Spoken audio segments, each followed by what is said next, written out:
Hello everybody and welcome back to the channel. Welcome back to Gran Turismo 7, where we're going to be jumping in for a daily race B at Brands Hatch, and we are going to be in the group for machinery. So this week has been a bit of a tough week for me, as we have two tracks in daily race B and daily race C that I'm not particularly good at or confident at. So we are jumping on to my second account, which just happens to be A-rated as well. So we should be in for some good clean racing, as we are rocking the Playboy Audi TT Cup. We've got a few mixture of cars for you today. We've got the Suzuki Swift, which is also very good around this track. We also have pretty much every FR or FF car. We've seen the likes of the Megane and the Scirocco also making an appearance and being pretty damn strong.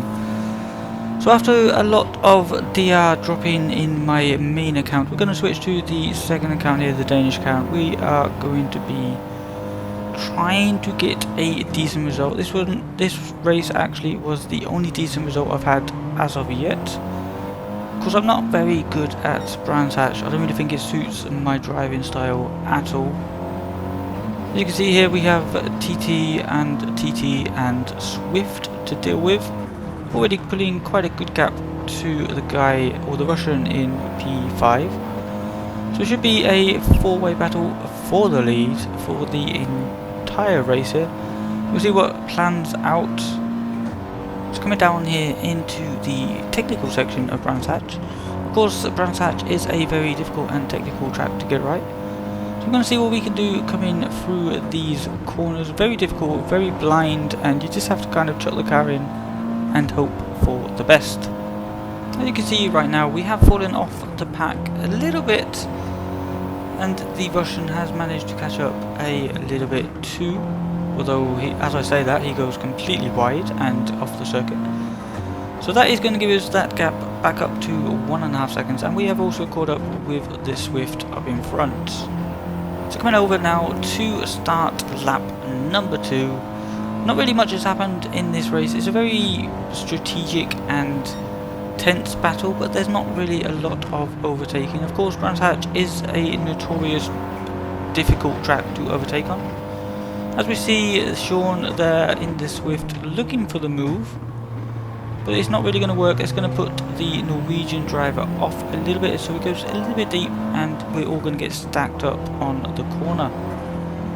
So the Brit up in front is also going to go wide, and that is going to back everyone up even more, as they are going to go too wide into the following corner. The Swift there looking for a move, seeing if he can get up the inside of the Norwegian driver, as the Norwegian driver is also trying to look for the move. At the minute we're just pulling back and just seeing if we can pick up any pieces from any contact that may ensue. Trying to keep it nice and clean through here, not making any mistakes. Like I said before, this track really does not suit my driving style. I like to see the corners where I'm going. Brands Hatch has a lot of blind entries. It also has a lot of late apexes, which again I struggle with. It's not really something I am very comfortable doing. I'm not very patient on the throttle. As you will see here, coming into turn number 1, and of course turn number 4 is also a notoriously hard corner to get right. But we're going to lunge it up here off the Swift driver, getting it stopped onto the apex. He's trying to look around the inside again, but it's not going to work. We're braking really late. There is a little bit of a tap, but we are managing to carry the speed around the outside of the hairpin. A notorious overtaking spot on Brands Hatch, but we managed to defend that position really nicely. Going into the next difficult corner. This is an incredibly difficult corner to get right, and it is so important due to the long straight that follows. Of course it is not completely straight, but it is completely flat out, so if you get that corner wrong, you are going to be losing a lot of time coming down here. As we just set a purple sector, of course we already have the fastest lap of the race. So that is pretty good, but it's only going to be temporary. As you can see, the leader there, with all this battling that has happened between the Norwegian, myself and the Swift behind. You see the leader has pulled out a little bit of a gap. We are still setting purple sectors, but I do think that the leader is going to be faster on this lap. Coming into the final corner here, making sure we don't run wide on the exit, which I have done quite a lot this week. There's also a notorious corner for me to make mistakes on. Into turn 1 here, making sure we get it stopped. We go a little bit deep here, we're going to have to go on the brakes there at the unopportune moment. That is going to allow the Swift up the inside, so we're going to back out really early. We don't want to lose too much time, we just want to hold on to our position for now.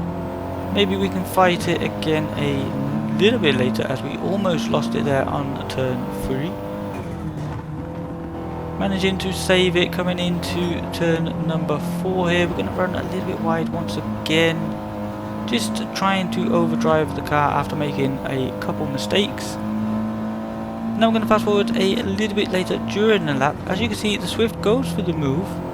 Now unfortunately for the Norwegian driver, that is going to push him out wide. He already had a 0.5 second penalty. So unfortunate for him, but fortunate for us, as that will move us up into P3. So we're going to come home at the end of the race to finish in 3rd position. We weren't able to catch up with the Swift. He was flying, and I was making a bit of some silly mistakes, let's just say that. But as you can see, pretty decent lobby. We had a A+ rated driver in here, so pretty happy with the result. But that is going to do it for this video. Thank you so much for watching. Don't forget to leave a like if you are enjoying the content, and subscribe so that you never miss a video. But I will see you in the next video. Take care and goodbye.